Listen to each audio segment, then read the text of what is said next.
Hare Krishna. Bhagavad Gita, first part.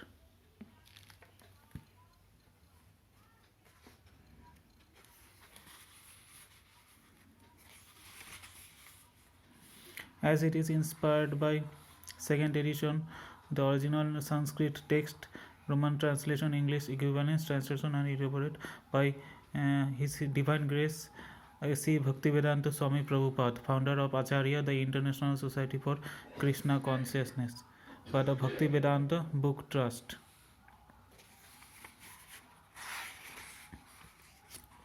To Sri Baladev Vidyabhushan Govinda Bhasya. These are the contents. Introduction. Chapter on observing the armies of the battlefield Kurukshetra. Chapter 2 contents of the Gita summarized. Chapter 3 Karma Yoga. Chapter 4 Transcendental Knowledge.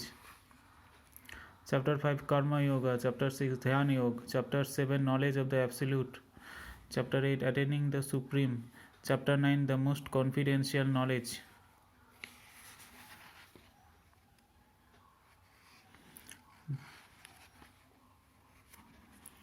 Chapter 10 The Opulence of the Absolute.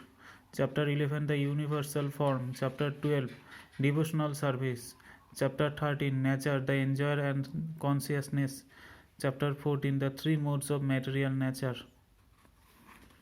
Chapter 15 The Yoga of Supreme Person. Chapter 16 The Divine and Demonic Natures. Chapter 17 The Divisions of Fate. Chapter 18 Conclusion, the Perfection of Renunciation.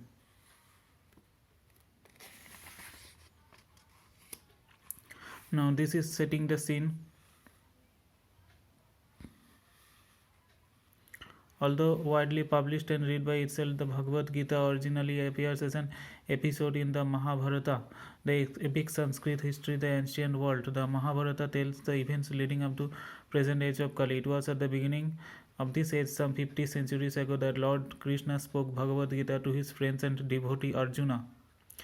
Their discourse, one of the greatest philosophical and religious dialogues known to man, took place just before the onset of war, a great fratricidal conflict between hundreds of sons of Dhritarashtra and, on the opposite side, their cousins, the Pandavas, or sons of Pandu.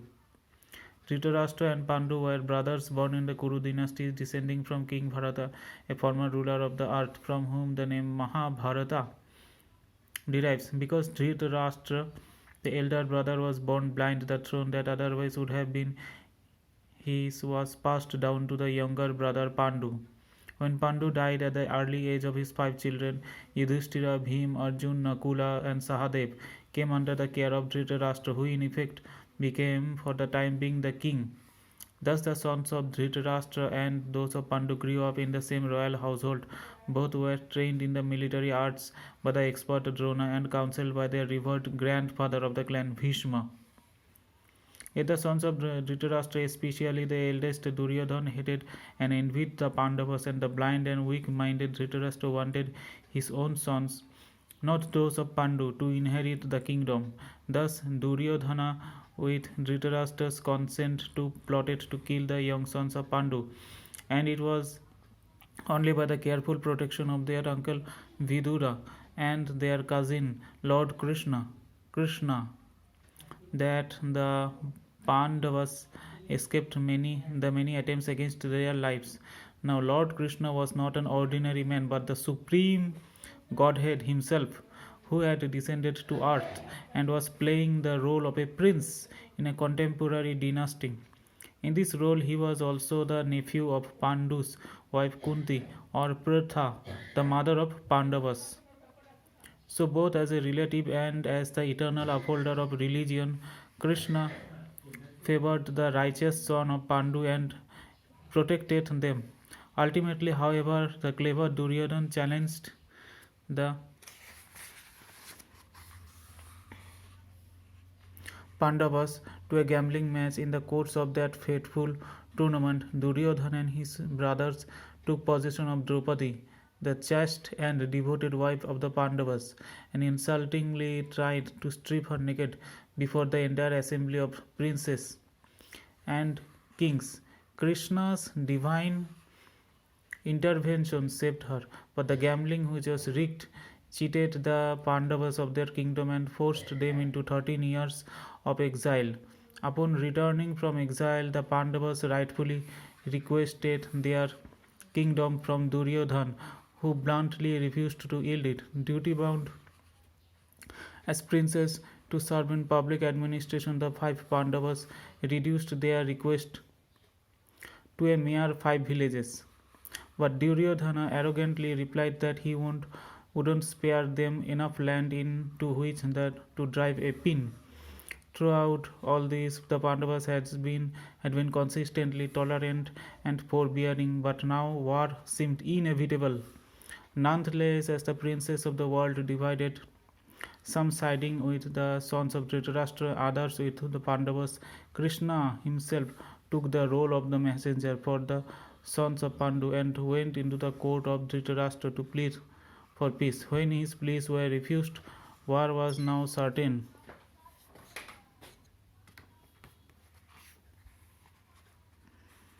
War was now certain.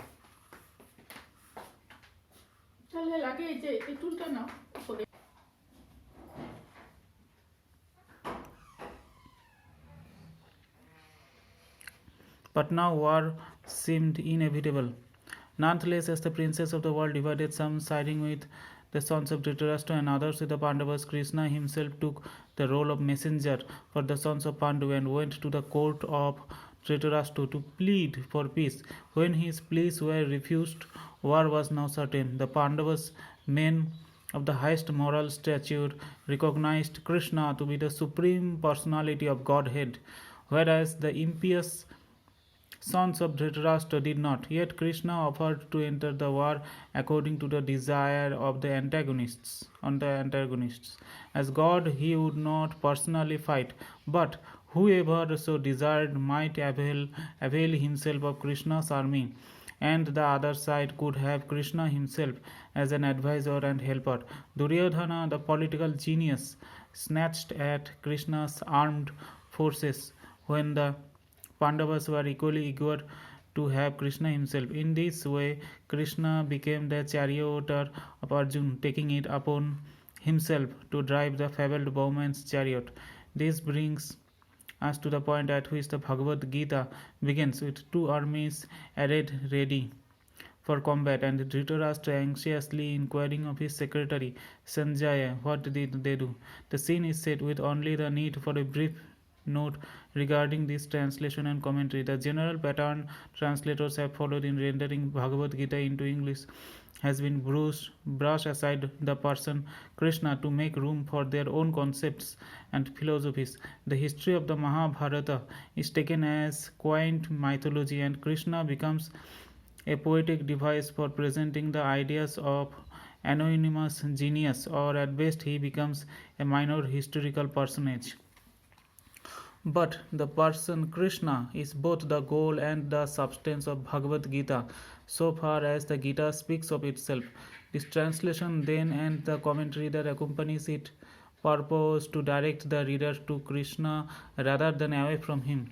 The Bhagavad Gita thus becomes wholly consistent and comprehensible. Since Krishna is the speaker of the Gita and its ultimate goal as well, Bhagavad Gita as it is presents this great scripture in its true terms. The publishers by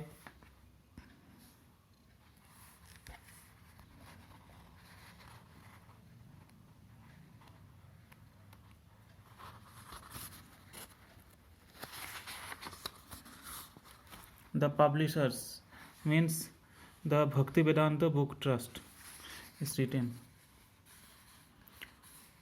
Setting the scene, we will now go to the preface.